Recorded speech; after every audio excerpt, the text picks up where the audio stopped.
Hey, how you doing, Spuds? My name is the MisterDorito, and welcome back to some more Smite stuff. Today, I want to get a video out for the new god, Raijin. This PTS notes, there's going to be PTS up for this new god.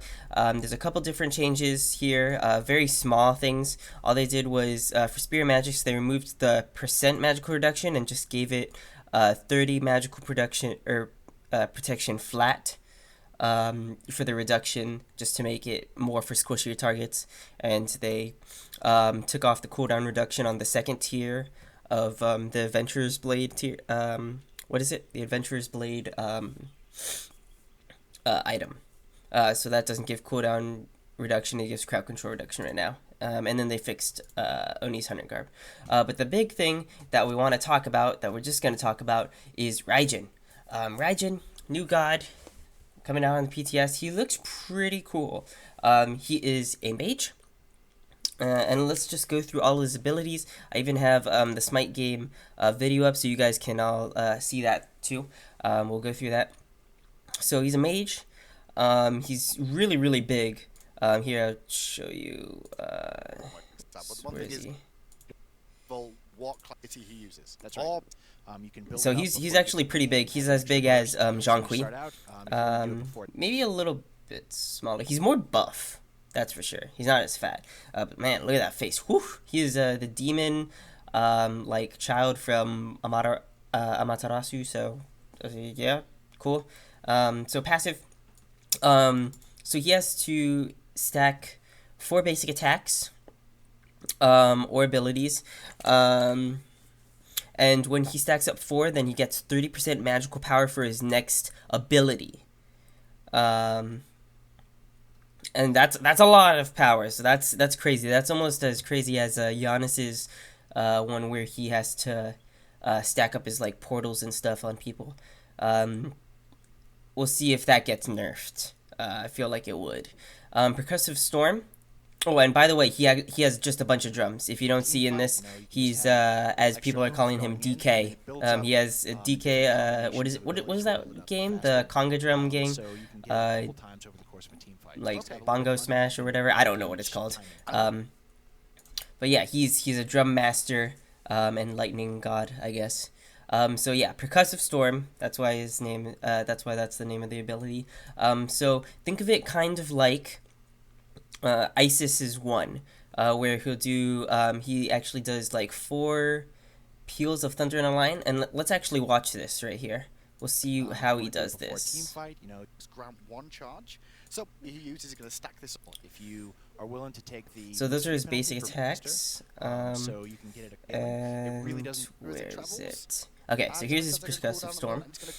30% of your magical power, mind you, and a 10-second cooldown. So it's kind of like Isis's one as well. 4 times, but he gets 3 charges. What's the deal with that? So he actually shoots in 2 different lines, right? He has his left drum and his right drum. And so first, he hits his left drum, fires a shot. He hits his right drum, it fires a second shot. And then he hits both drums, and it shoots 2 shots at once. So each time he does one of those strikes, left is 1, right is 1, and then both is 1. Each one of those gives him a charge. Okay, so as you saw there, it's kind of like Isis's one. However, it's 3 shots. So it's the left drum, then the right drum, and then both drums for the final attack. The passive, mind you, Fish said that it will only the magical power bonus will only do on one of those shots for the Percussive Storm, and for the second one, I think it's yeah. For all of these abilities, it's only going to be on like the first charge if there's like multiple, which like the ultimate is actually really awesome. So yeah, let's move on to the second one, Raiju, which is his friend, I guess, and apparently he hides in Raijin's belly button. Raijin, you might get a little mixed up, but he hides in the belly button, and he gets scared whenever like Raijin, like strikes thunder, or like thunder happens and stuff, so he like comes out or whatever. So for this one, Raiju, he hides in in the enemy's navel, so he targets someone, and then when Raijin damages that target, then he awakens, claws his way out, and then damages other nearby targets. So think of it sort of like Zeus, where he throws down his shield, and then he does the chain lightning, and then it chains around, except on a target this time. The mark duration is, wow, that's a really long mark duration, especially at level 1, 2, like 4 seconds, up to 10 seconds. That's crazy. So you could really get off some good damage if if you have prolonged team fights. So let's actually see this ability in action. Each one of those gives him a charge. So this is kind of an interesting. Them as well. Sure. I mean, probably going to see that. Where do you expect this guy to be played as well? Do you reckon mid or solo? Well, a bit of everywhere. And then it stops on the first enemy god. So if you're using it to poke, then you can't also. All right, where is it? That's right. So he's got like a tracking device, basically. Yeah, he's got a little scouting tool, and then when he damages them again, whether it's a best attack or ability. Oh, it's both? Either one, yeah. Okay. Any way he damages him, but it has to be him. It can't be a teammate. The next time he damages them, that startles Raiju awake, and he bursts out, dealing damage to that target. Any form of damage. Enemies nearby. Mind you, sorry, trying to keep quiet but for it them. never bounces back. Oh, so it will actually deal to a whole team in a team fight as That's well. right. That's pretty effective. That is a lot of jumps, and that's and really quick. Kind of acts as Yeah, it's really quick, the jumps. You saw it only on minions and stuff, but you can see that if you're bunched up together, you're going to take a lot of damage, especially since the scaling on that is 70% of your magical power. 70%. And that's nuts. I don't know how good that is. The numbers look pretty good right now, especially 70% of your magical power. We'll have to see if that gets nerfed too. Yeesh. But yeah, we'll be testing him out in PTS. You should definitely try out PTS, man. Thunder Crash. So this one is kind of like his. This is one of his forms of CC. It's just a mesmerize, but he also like ascends there. It's his dash or jump kind of thing, and we'll see that too. And it's 2 parts. What is it? Yeah, Bolts of Lightning comes down, and then he ascends and then crashes down on that location. So the Mesmerize is actually on the first attack, while the bigger set of damage is on the second part. So Lightning, then Thunder, and he is the Thunder. And he gains a static charge of Crescendo, or he gets a stack of his passive for each of the abilities. So if he hits both of them, you get 2 stacks and stuff. Pseudo CC because his team, the enemy's team target, which I think is most interesting just because of how it's applied. Yeah. And let's go check it out. 2 stacks. As again, I won't be talking much when they speak it. Very short mez, and when he lands to do the second damage, he's actually going to break that mez. So it's a very short stun as a catch-up tool, and that's his only. It's a huge AOE, by the way. It looks like a teleport, is what I can tell. Look at that. Yeah. It looks like a teleport that he's. Did you see how much damage that was? That's or how big the AOE was. That's insane, and it looks really cool too. Yeah, let's watch that again because it looks really cool. Strike is a very short mez, and when he lands to do the second damage, he's actually going to break that mez as a catch-up tool. And Look at that! Look at how huge that is. It looks like a teleport, is what I can tell here. Yeah, it looks like a teleport that he's going to get there. I don't know how far the range is though. Because the Wheelix can like pull certain guys like Scylla and Hades. Is this the same? Similar to Hades and Scylla, who go underground but are still pullable. He is also. This is technically a leap. Okay, that's what we were to really work out. Is it a leap? That was a big question. So yes, a Wheelix can interact with this one. And so did Mez the. So yeah, also yeah. So since it's classified as a leap, then you're gonna get a Wheelish pulled with her ultimate anyway. And then his ultimate is one of the cool. It's really cool. Think of it kind of like. Think of it like a raw ult and like a raw or Kukulkan ult, except with this one he hits 4 times. So he hits 4 times in rapid succession.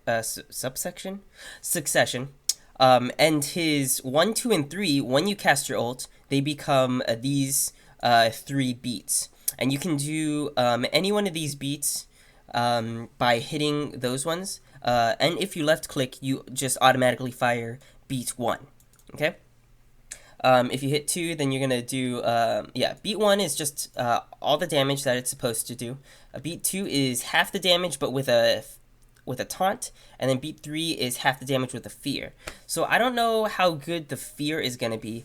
It might, as Fish said, or whatever his name is, the long-haired guy, it's probably going to be more situational. Definitely, like, if you're trying to displace the enemy team or try to get them off your allies, I could see that as a good, like, little type of peel. But I think you're definitely going to be doing beat 1 and 2 mostly. The taunt looks great for setup. Definitely. So if you can get them in the jungle all in a line, holy cow, you can stack that up with so many different ults. That I think that Raijin and Huyi would be a very awesome combo.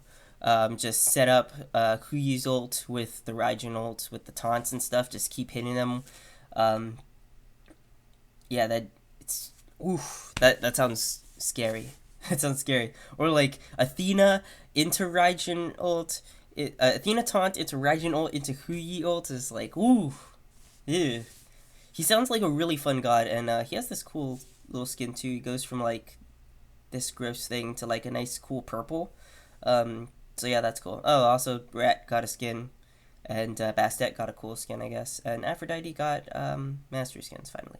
And you know what? They didn't even talk about these skins, but whatever. Let's actually go and look at his ult. Damage or it's a new control scheme that we haven't done before, but basically he has 3 options of types of drums he can hit. Okay. And so it replaces his 1, 2, and 3 on the ability bar. And if he just left clicks, it fires the 1, which is full damage. Right? It's full damage, 100% damage. Long range, high damage, regular Meiji ult. Yes. Did you see that? That looks so cool, man. He just he's still damageable, just like Chiron. In that he's not like Frail where he's like completely immune, or like any of those other gods where they have like the damage immune ults. So yeah, he just stands up there and does his thing with the damage. But if you see, let's look back at that. The cone is huge. The cone is really big. It's akin to more of a Kukulkan ult, a little bit smaller though. Full damage, 100% damage. Long range, high damage, regular Meiji ult. He can ult. And let's go check out the taunt, because the taunt's good too. So you can interact with a team fight from miles away, especially because it's a shot that also taunts. Oh. And the range of that is actually really strong. So like it's quite long range. So you can okay, can you see there, like, the taunt's not that great, which is good. You don't want it to be, I'm glad that they put it at, 0.5 seconds? Because otherwise that would be just way too OP. That'd be like Athena taunt, that'd be like Athena taunt on steroids, cracking, and gives out AIDS, It'd be the worst thing in the world if it was really, really long. It's a really fast ult, though it's kind of fast. Bring the ultimate to instead fire. So shot, also taunts. Oh. I don't know how. It's actually really strong. It's quite long range. So you can interact with a team fight from miles away, especially because it seems pretty. It does. It's a pass through it's projectile. Not. So yeah, so it's not too fast, but it's not too slow. Not like what ult is really slow. Yanis's ult is kind of slow, but it's still really good, obviously, because the mobility. But anyway, I think that's it. I think that's all they had to talk about. Each one lasts for half a second. Okay. And he gets. You can fire off the taunt. You can dodge. Oh. But then Oh yeah. Let's check the fear out. The fear out is here. His third option of his ultimate is going to be a fear, which that's similar to the taunt. Yeah. In terms of 50. So from there, it looks like the CC doesn't really stack as good as I thought it would. Right. I'd say let's check it out again. Yeah, it's in that ballpark. The same sort of ballpark as that, I want to say. And that's going to be the taunt, but then his third option of his ultimate is going to be a fear, which similar to the taunt. Okay, never mind. It actually worked pretty well. Okay. Yeah, the fear still actually looks good. Yeah, definitely not as good as the taunt though. Let me see the taunt again. Taunts. Oh. And the range of that is actually really strong. It's quite long range. So you can interact with a team fight from miles away, especially because it's a mage, because it goes through walls. I think you can fire that off really fast too. Let's see that one more time. A half damage shot. Okay, let's see that again. Oh. And the range of that is actually really strong. It's quite long range. So you can interact with a So team if you fight. see there, he was able to fire off the last 2 shots really quickly. So I think you might be able to fire it off really quick if you wanted to. You probably just get a bunch of like diminished returns on your CC, but I mean it's the damage you kind of want anyway. So yeah, this was the patch. Very, very small, very few changes. So far I've been enjoying the season 3 so far. It's been really tough for me as a support.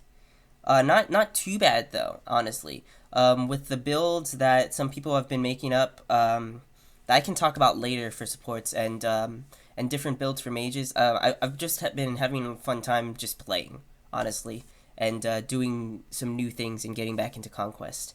So if you guys enjoyed the video, great, and we'll see you guys in the next vid. Let me know what you guys want to see, and I'll bring it out for you. I'll do my best to bring it out.